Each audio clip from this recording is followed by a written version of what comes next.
أن يوصل ويفسدون في الأرض أولئك هم الخاسرون كيف تكفرون بالله وكنتم أمواتا فأحياكم ثم يميتكم ثم يحييكم ثم إليه ترجعون هو الذي خلق لكم ما في الأرض جميعا ثم استوى إلى السماء فسواهن سبع سماوات وهو بكل شيء عليم إن الله وملائكته يصلون على النبي يا أيها الذين آمنوا صلوا عليه وسلموا تسليما الصلاة والسلام عليك يا سيدي يا رسول الله وعلى آلك وأصحابك يا سيدي يا حبيب الله السلام والسلام عليك يا نبي النبي وعلى آلك وأصحابك يا محمد الحمد لله الحمد لله الحمد لله تمام تعریف رب العالمین کے لیے، تمام درود و سلام رحمت للعالمین کے لیے، آپ کی آل پر، آپ کے اصحاب پر اور آپ کی ازواج مطہرات پر کروڑوں درود کروڑوں سلام، صالحین پر اللہ کی برکتیں اور اس کی رحمتیں۔ اللہ پاک اپنے فضل سے اپنی رحمت سے ہم سب کی حاضری قبول اور منظور فرمائے۔ اللہ پاک اپنے حبیب کے صدقے آپ کا کلمہ پڑھنے والے جتنے دکھی ہیں، پریشان ہیں، بیماریوں کی وجہ سے، حالات کی وجہ سے، روزگار کی وجہ سے، اولاد کی وجہ سے، اللہ سب کی پریشانی دور فرمائے۔ قرآن مجید فرقان حمید کے پہلے پارے سے سورہ بقرہ کی 4 آیت تلاوت کی۔ اللہ رب العزت نے ان آیات مبینات کے اندر جو آج کے درس کی پہلی آیت ہے، سورہ مبارکہ کی آیت نمبر 26 ہے، مثال بیان فرمائی ہے۔ جو خالق کائنات نے مثال دی ہے، اس مثال کے متعلق خود ارشاد فرمایا کہ بندوں کی، لوگوں کی 2 قسمیں ہو گئی۔ ایک ایمان والے ہیں، وہ تو یہی کہتے ہیں کہ جو بھی اللہ مثال دیتا ہے وہ برحق ہے، اور رہے کافر تو کافر کہتے ہیں کہ اللہ کیسی کیسی مثالیں بیان کرتا ہے، اللہ کی یہ شان ہے کہ وہ مثالیں بیان کرتا ہے۔ اللہ تبارک و تعالیٰ مثال سمجھانے کے لیے بیان کرتا ہے، ضرورت نہیں ہے، تو اللہ تبارک و تعالیٰ اس کا جواب دے رہا ہے۔ فرمایا کہ ان اللہ لا یستحی، بے شک اللہ نہیں حیا کرتا اس بات کا کہ ان یضرب مثلا ما بعوضۃ فما فوقہا، وہ مثال دے مچھر کی یا اس سے بھی چھوٹی چیز کی، مچھر یا پھر اس سے بھی چھوٹی چیز کی مثال دے۔ فَأَمَّا الَّذِينَ آمَنُوا فَيَعْلَمُونَ أَنَّهُ الْحَقُّ مِنْ رَبِّهِمْ، اور رہے ایمان والے تو وہ تو یہی کہتے ہیں کہ یہ ہمارے رب کی طرف سے حق ہے، اس ذات کو یہ حق حاصل ہے جو بھی مثال دے۔ اصل تو وہ بندوں کی اصلاح فرمانا چاہتا ہے، بندوں کو راہ راست پر لانا چاہتا ہے، بندوں کو سمجھانے کے لیے اس نے مثال دی ہے مچھر کی، اور مچھر سے چھوٹی مثال نہیں دے سکتا، مچھر سے چھوٹی چیز بھی کوئی ہوتی۔ وَأَمَّا الَّذِينَ كَفَرُوا فَيَقُولُونَ مَاذَا أَرَادَ اللَّهُ بِهَذَا مَثَلًا، اور کافر کہتے ہیں کہ یہ کیا ہو گیا ہے اللہ کو جو اللہ ایسی مثالیں دے رہا ہے، اللہ کو ایسی مثالوں سے کیا غرض ہے، یہ مطلب ہی۔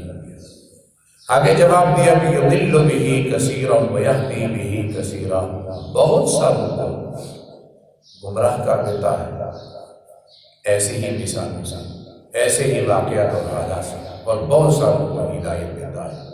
وما یضل بہ الا الفاسقین، اللہ نہیں کسی کو گمراہ کرتا مگر فاسق قوم، جو حد سے بڑے ہوئے ہوتے ہیں ان کو اللہ تبارک و تعالیٰ گمراہ کر دیتا ہے۔ وہ بھی اللہ گمراہ نہیں کرتا، وہ اپنے کرتوتوں کی وجہ سے گمراہ ہوتے ہیں۔ کفر ان کے دلوں کے اندر اتنا راسخ ہو چکا ہوتا ہے، کفر ان کے دلوں میں اتنا بیٹھ چکا ہوتا ہے تو وہ ہدایت کی طرف آ ہی نہیں سکتے۔ آیت نمبر 26۔ اللہ کریم نے یہاں پر مثال دی ہے مچھر کی، اور ساتھ یہ فرمایا کہ لا یستحیی، اللہ تبارک و تعالیٰ کو کوئی فرق نہیں پڑتا کہ وہ اگر مثال دے رہا ہے تو وہ خالق اور مالک ہے، وہ خالق اور مالک ہے، اس کو اس بات سے کیا مثال دے رہا ہو؟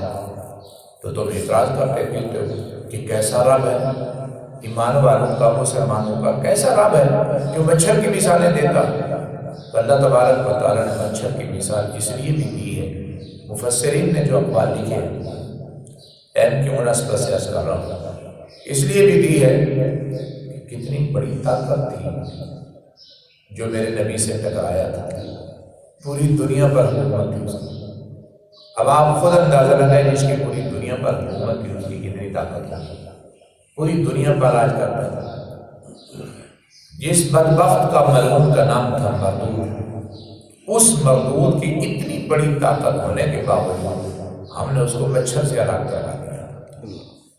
جب میری ایک اتنی چھوٹی سی مخلوق، بالکل نفیس سی مخلوق، اور جس کو ہاتھ لگے وہ مر جائے، جو بندے کا جانور کا خون پیے، زیادہ پی لے تو ہی مر جاتا، اس کی اتنی طاقت ہے، لیکن اس نے کتنی بڑی طاقت کو مروایا، کتنی بڑی طاقت کو گرا دیا۔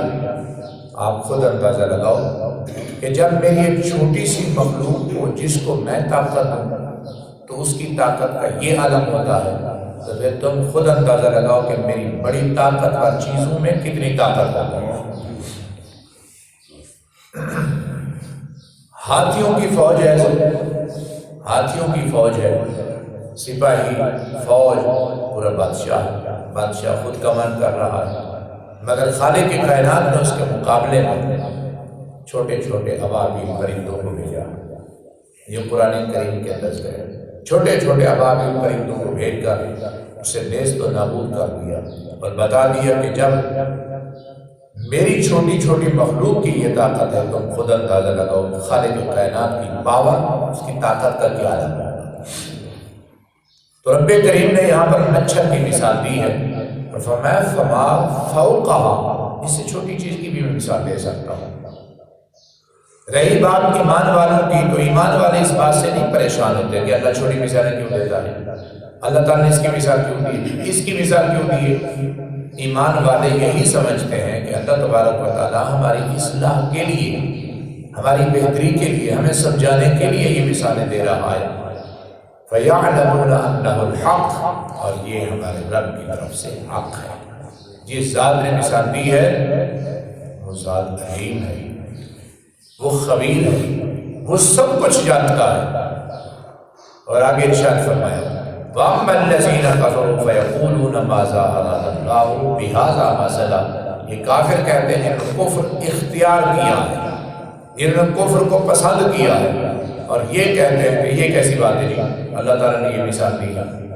تو اللہ تبارک و تعالیٰ فرماتا ہے کہ ایسی ہی مثالوں سے، ایسی ہی باتوں سے یضل بہ کثیرا ویہدی بہ کثیرا، بہت سارے گمراہ ہو جاتے ہیں اور بہت ساروں کو ہدایت ملتی ہے، مگر ہم کسی کو گمراہ نہیں کرتے، خود ان کے کرتوت ان کو گمراہ کر دیتے ہیں۔ الا الفاسقین، فاسق قوم۔ اللہ تبارک و تعالیٰ اپنے حبیب کے صدقے معاف فرمائے۔ میں ایک چھوٹی سی مثال اپنی بات کر رہا ہوں۔ ہماری روزانہ کی زندگی، روزمرہ کی زندگی جو ہے ہماری، ہم دیکھتے رہتے ہیں کہ جن لوگوں کے دلوں کے اندر خوف ہوتا ہے اور علم ہوتا ہے، وہ اتنے نہیں جھگڑتے، ضد نہیں کرتے، الٹ ہٹ کرنی نہیں ہوتی۔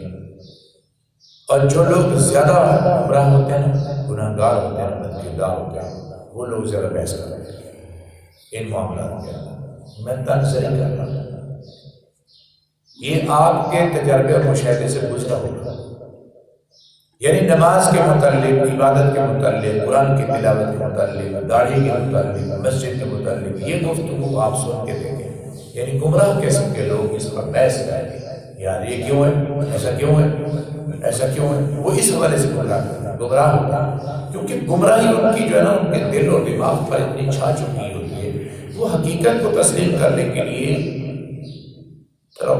حقیقت کو تسلیم کرنے کے لیے تیار ہی نہیں ہوتے۔ ان کی مزاج میں، ان کی طبیعت میں یہ رچ بس چکا ہوتا ہے گناہ ہی سب کچھ ہے، معاذ اللہ استغفر، گناہ ہی سب کچھ ہے۔ میں نے کئی لوگوں کو ایسے دیکھا، جس وقت انسان کے دل اور دماغ میں گناہ کا خمار پیدا ہو جاتا ہے، اس بندے کے ایمان لانے یا ہدایت کی طرف آنے کے بہت کم چانس ہوتے ہیں کہ یہ بندہ اس طرف بھی آئے، گمراہی کے اس منزل پر، گمراہی کے اس پہاڑ میں چڑھ جاتا۔ اللہ رب العزت نے فرمایا کہ وَمَا يُضِلُّ بِهِ إِلَّا الْفَاسِقِينَ۔ پہلی بات تو یہ کہ ہماری مثالیں گمراہ کرنے کے لیے نہیں ہیں، ہم مثالیں سمجھانے کے لیے دے رہے ہیں اللہ پاک کا۔ دوسری بات یہ کہ ہم کسی کو گمراہ نہیں کرتے، نہ ہمارے قرآن سے، نہ آیات سے، نہ معاذ اللہ نبیوں کی وجہ سے، بلکہ حقیقت بات یہ ہے کہ ٹوٹا ہے تو الا الفاسقین، یہ گمراہ قوم ہے۔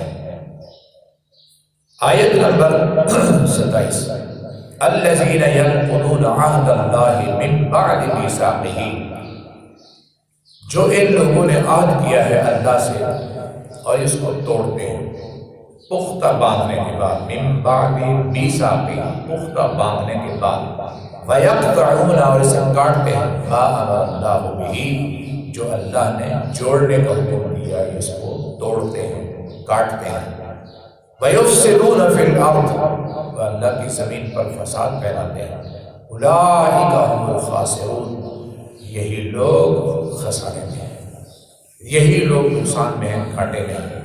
کیا عہد اللہ کا عہد، اللہ کا عہد توڑتے ہیں۔ حضور توجہ کیجئے گا، آدم علیہ السلام پہلے نبی ہیں، پہلے انسان ہیں، سارے انسانوں کے بعد آدم علیہ السلام کی پشت مبارک سے اللہ قادر مطلق ہے۔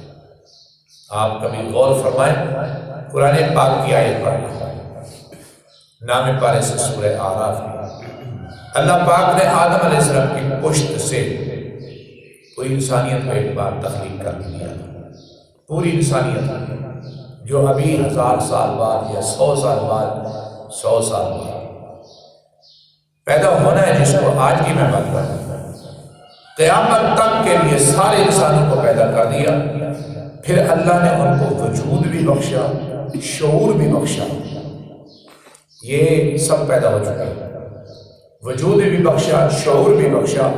پھر اللہ کریم نے ان سے بات پوچھی، بات یہ تھی تو میں کہ الست بربکم، کیا میں تمہارا رب نہیں ہوں؟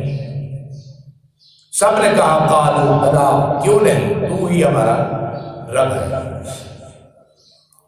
دنیا میں آنے کے بعد انسان کو یہ حق ہی نہیں رہا کہ وہ اپنے خدا ہونے کا دعویٰ کرے، کیونکہ وہ کہہ چکا ہے، اقرار کر چکا ہے، عہد کر چکا ہے کہ تو ہی ہمارا رب ہے۔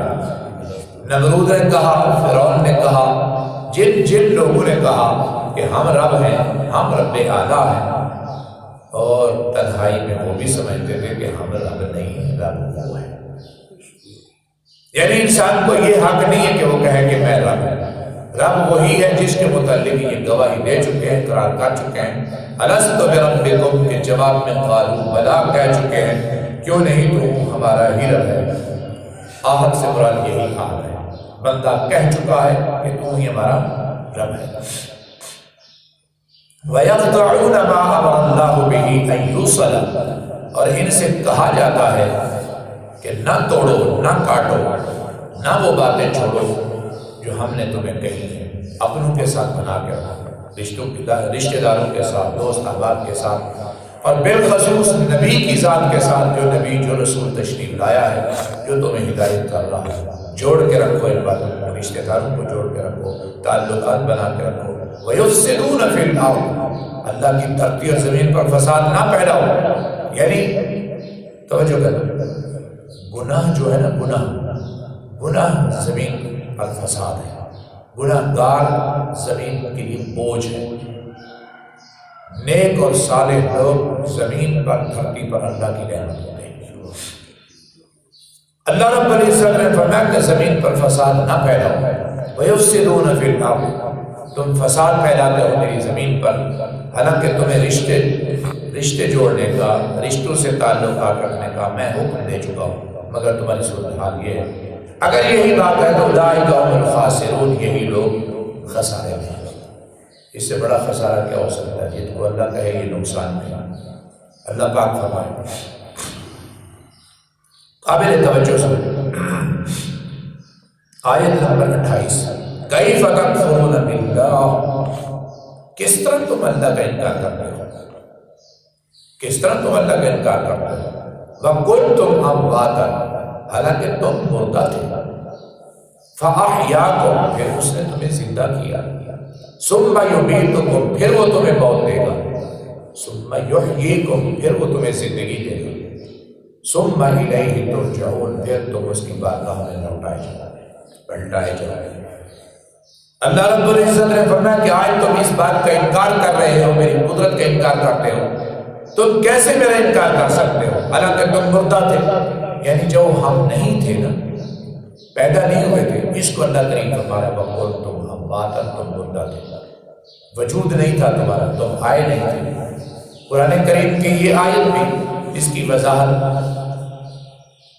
هَلْ أَتَى عَلَى الْإِنسَانِ حِينٌ مِّنَ الدَّهْرِ لَمْ يَكُنْ شَيْئًا مَّذْكُورًا، انسان پر ایک ایسا زمانہ گزرا ہے جو قابل ذکر چیز نہیں تھا، یعنی یہ ماں کے پیٹ میں، یہ باپ کی پشت میں، دادا پر دادا، عالم اجسام میں، عالم ارواح میں، اس کی روح وہاں پڑی تھی، یہ عالم اجسام سے گزر رہا تھا، یہ قابل ذکر نہیں تھا، یعنی یہ مردہ تھا اس وقت، تم مردہ تھے، فاحیاکم، ہم نے تمہیں زندگی دی، یعنی ولادت دی، پیدائش ہوئی ہے، پیدا ہوا ہے، ثم یمیتکم، یہ موت ہے، یعنی پھر ہم تمہیں ماریں گے۔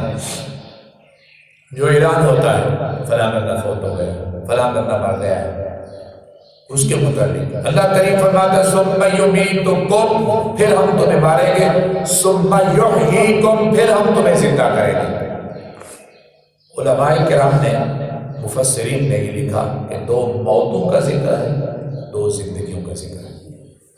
ایک موت وہ ہے جو پہلے ہم نہیں تھے، آپ سب بات کرنا، زندگی یہی ہے پہلی جو ہماری زندگی چل رہی ہے، پھر دوسری موت یہ ہے کہ جب ہم مریں گے، یہ موت ہے۔ پھر اللہ تبارک و تعالیٰ فرماتا ہے ثم یحییکم، پھر تم زندہ کیے جاؤ گے، اللہ تمہیں پھر زندہ کرے گا۔ جو اس جملے سے مفسرین نے یہی کہا کہ اللہ تبارک و تعالیٰ قبر میں زندہ کر دیتا ہے، قبر کی زندگی شروع ہو جاتی ہے اس موت کے بعد، قبر کی زندگی ہوتی ہے، تبھی تو جزا و سزا ہوتی ہے، سوال و جواب، جزا و سزا قرآن و حدیث سے ثابت ہے۔ ثم الیہ ترجعون، قبر کی زندگی، قبر کی موت، قبر کی زندگی، موت کے بعد زندگی، اس کا ذکر کرتے ہوئے اللہ کریم نے فرمایا کہ ثم الیہ ترجعون، تم لوٹائے جاؤ گے، یہ نہیں فرمایا کہ پھر زندہ کیے جاؤ گے، پھر لوٹائے جاؤ گے۔ قرآن کریم کی اس آیت کے اس جملے کی وضاحت توجہ کیجیے گا، وَإِذَا الْقُبُورُ بُعْثِرَتْ، جب ہم ان کو اٹھائیں گے قبور سے، قبور سے اٹھائے جائیں گے، اللہ کریم فرماتا ہے اٹھائے جائیں گے، یہ نہیں فرمایا کہ ہم ان کو زندہ فرمائیں گے، اور زندگی کا لفظ ہے تو اس سے مراد بھی یہی ہے کہ ہم ان کو اٹھائیں گے، ہم ان کو اکٹھا کریں گے، ہم ان کو لائیں گے، وہ ہماری بارگاہ میں پیش کیے جائیں گے، یعنی قبور سے اٹھیں گے۔ اب قبور کی کیسی زندگی ہے صحیح معنوں میں وضاحت کے ساتھ ہم نہیں جانتے، اللہ اور اس کا رسول بہتر جانتا ہے۔ اللہ کو علم ہے کہ کوئی کہاں ہے، ذرات میں بکھرا ہوا ہے، کس جگہ پر پڑا ہوا ہے۔ یہ حضور ان لوگوں کی تردید کی جا رہی ہے جو موت و حیات کے قائل نہیں تھے، جو جزا و سزا کے قائل نہیں تھے، جو برزخ کے، یعنی قبر کے، برزخ کے اور قیامت کے دن کے قائل نہیں تھے، مانتے نہیں تھے۔ اللہ کریم دلیل دے رہا ہے، سنیں، اللہ کریم دلیل دے رہا ہے کہ تم پہلے کیا تھے، تم پہلے کیا تھے۔ جب تمہیں پہلی زندگی، پہلی موت کے بعد زندگی دے سکتا ہے تو پھر قبور سے اٹھانے پر وہ قادر نہیں ہے۔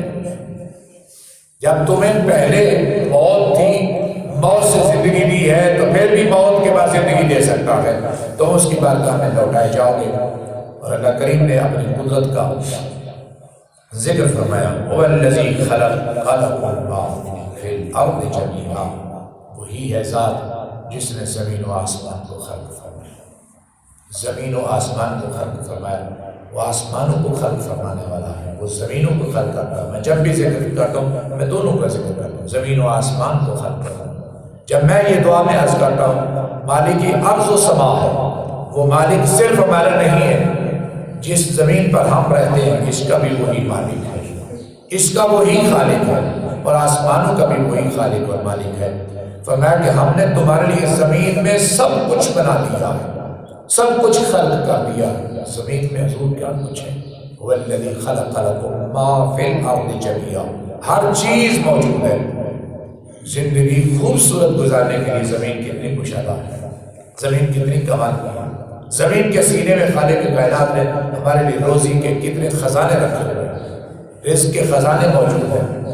تو فرمایا کہ وہ ذات جس نے سب کچھ تمہارے لیے بنایا ہے، سنیے گا، سب کچھ تمہارے لیے بنایا ہے۔ میں یوں کہوں گا آسمان بھی تمہارے لیے ہے، زمین بھی تمہارے لیے ہے، درخت بھی تمہارے لیے ہے، شجر و حجر بھی تمہارے لیے ہے، یہ سب کچھ تمہارے لیے ہے۔ صرف اتنا بات میں رب تم سے کہہ رہا ہوں، یہ سب کچھ تمہارے لیے ہے، اور تو بھی بول کہ میں تیرے لیے ہوں مالک، میں تیرے لیے ہوں، بس میں تیرے لیے ہوں۔ اور اللہ نے فرمایا بھی ہے، اللہ رب العزت نے کیا فرمایا؟ وَمَا خَلَقْتُ الْجِنَّ وَالْإِنسَ إِلَّا لِيَعْبُدُونِ، ہم نے جن اور انس کو، جنات کو اور انسانوں کو اس لیے خلق کیا ہے تاکہ ہماری عبادت کریں۔ تو ہماری بات مان، ہم نے سب کچھ تیرے لیے کر دیا ہے۔ یہ اس لیے بھی یاد کروایا جا رہا ہے کہ بندے ہم تیرے سب سے بڑے محسن ہیں، اے میرے بندے ہم تیرے سب سے بڑے محسن ہیں۔ جتنا بھی کوئی بڑا سے بڑا محسن ہو تیرا، لیکن ہم سے بڑا کوئی نہیں ہے محسن، ہم ہی تیرے محسن ہیں۔ لہٰذا حق یہی بنتا ہے تو بھی ہماری ہی عبادت کر، تو ہماری ہی بات مان۔ ثم استوى إلى السماء فسواهن سبع سماوات، پھر اس ذات اقدس نے بنا دیے ہیں 7 آسمان، اور بلند و بالا آسمان، خوبصورت آسمان، ستاروں کے ساتھ مزین کیے ہوئے آسمان۔ وَهُوَ بِكُلِّ شَيْءٍ عَلِيمٌ، اور وہ ذات ایسی ذات ہے وہ ہر چیز کو جانتی ہے۔ اللہ ہر شے کو جانتا ہے، کس کو کیسے بنایا ہے، کیسے بنانا ہے، کیسے ٹھیک کرنا ہے، اللہ خود بہتر جانتا ہے۔ اور وہ علم والا ہے، وہ علم والا ہے، اس کو معلوم ہے کہ اس کو بنانے کے بعد کب تک رکھنا ہے اس کو۔ حضور کوئی 50 سال کا ٹائم دیتا ہے، کوئی 100 سال کا ٹائم دیتا ہے، کوئی 30 سال کا ٹائم دیتا ہے۔ یہ سڑک اس کا ٹھیکہ لیا ہے کب تک کے لیے؟ 30 سال کے لیے۔ یہ نالا، یہ نہر، اس کا کب تک ٹائم ہے؟ ٹائم دیا گیا ہے۔ یہ بلڈنگ، یہ گھر، اس کا کب تک ٹائم ہے؟ بنا دیا ہے۔ اللہ رب العزت نے کب سے بنائے ہیں یہ آسمان، کب سے بنائے ہیں یہ آسمان، کب سے بنائی ہے یہ زمین، اللہ خود بہتر جانتا ہے۔ لیکن بات گفتگو آدم علیہ السلام سے چلی آ رہی ہے۔ آدم علیہ السلام جب خلق ہوئے نا، اس وقت زمین موجود تھی، اس وقت آسمان بھی موجود تھی، اس وقت جنت بھی موجود تھی۔ توجہ فرمائیں، آدم علیہ السلام جب خلق ہوئے اس وقت زمین بھی موجود تھی، آسمان بھی موجود تھے، جنت بھی موجود تھی۔ آپ جنت میں رہ رہے تھے، آپ زمین پر تشریف لائے، آسمان کے نیچے تشریف لائے، آسمان موجود تھے۔ لیکن خدا پاک کی قسم ہے، خالق نے جس کو ہمیشہ کے لیے بنایا ہے، مضبوط بنایا ہے، اس کی مرمت کی ضرورت ہی نہیں پڑی، اس کو رنگ روغن کرنے کی بھی ضرورت نہیں پڑی کہ اس کو تھوڑا سا ٹھیک کر دیا جائے، رنگ کر دیا جائے۔ اتنے عرصے سے بنائی ہے، زمین کو بنایا ہے، زمین کو خالق کائنات نے بنا دیا ہے، جیسے بنا دیا، خوبصورت ہے، ہر سال نئی ہوتی ہے۔ ہل چلاؤ پھر فصل ڈالو، ہل چلاؤ پھر بیج ڈالو، پھر فصل تیار ہے۔ بارش آتی ہے، زمین کا نقشہ بدل جاتا ہے، گرمی کا موسم آتا ہے کہ زمین اور نقشہ پیش کرتی ہے، سردی آتی ہے تو زمین اور نقشہ پیش کرتی ہے۔ وَهُوَ بِكُلِّ شَيْءٍ عَلِيمٌ، وہ ہر چیز کا علم رکھنے والا ہے، ہر شے کو جاننے والا ہے۔ اللہ تبارک و تعالیٰ نے، توجہ کرنا، 4 آیت تھوڑا سا اللہ تبارک و تعالیٰ نے یہ اس لیے بھی فرمایا ہے کہ اللہ کے علم میں ہے خاک کے کس ذرے میں میں نے بندے کو رکھا ہے، میں جانتا ہوں کہاں کون پڑا ہوا ہے، یہی موت کے بعد کہاں گیا ہے مجھے علم ہے، میں ایک ایک ذرے کو جانتا ہوں۔ کیوں نہیں جانتا؟ کہ میں جو اس کا خالق ہوں، میں خود بنانے والا ہوں، میرے آنکھوں کے سامنے نہیں بنی، میں نے خود بنائی ہے۔ اللہ ہم سب کو علم و معرفت عطا فرمائے، قرآن کریم کی فہم و فراست عطا فرمائے۔ قرآن بہت بڑا کلام ہے، قرآن میں سب کچھ موجود ہے۔ اللہ اپنے حبیب کے صدقے یہ قرآن شفا ہے، بیماروں کو صحت تندرستی ہے۔